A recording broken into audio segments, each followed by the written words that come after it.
Mark, this is a pretty big deal. You're partnering with Universal, which is, of course, CNBC's sister company, to have a potentially as short as a 17-day window between when films can be released in your theaters and when they could be available video on demand. I'm wondering what you see as the financial advantage for you, what kind of cut you're going to get from those premium video on demand sales during what used to be the theatrical window.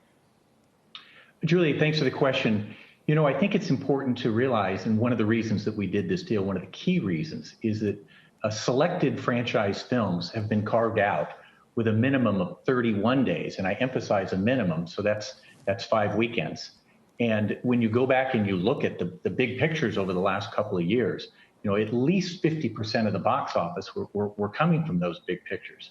So in addition to those selected franchise films, any movie that grosses over $50 million, again, will have a minimum of 31 days. And it's clearly in Universal's interest to want to play movies as long as they continue to do and generate significant box office in the theater. So we're very happy with the deal.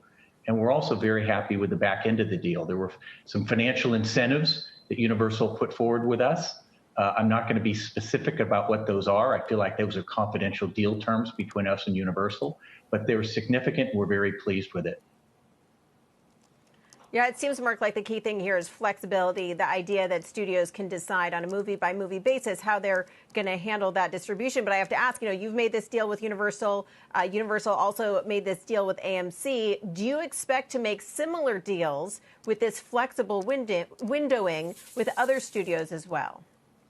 Julie, we've kind of labeled it dynamic windows.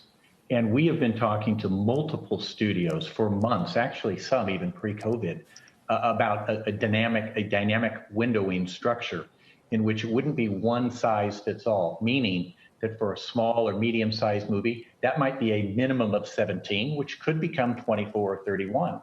And for the big tentpole franchise films, that 31 days is critical. And again, that's a minimum. We would expect that some of these movies, Universal's got some great franchise films coming, would actually stay in the theaters beyond 31 days because it's in Universal's financial interest to do so. Mark, good morning. It's John Fort. So I hear this and I'm trying to process it. And my first thought on the critical side is maybe under this system, small films are going to have less time to make a splash. A movie that takes a long time to catch on, word of mouth, might never really get the chance to have a decent run in theaters. Is that right? John, I don't think so. You know, we have thousands of screens across the country and throughout Latin America as well. And we have plenty of room to accommodate those smaller independent films. And we're very dedicated to that. You know, we have a Cinearts program and specific theaters and specific screens within our theaters that are dedicated to those art and independent films. So I don't think that's going to be a problem for Cinemark to be able to continue to service those movies. Shepard Smith here. Thanks for watching CNBC on YouTube.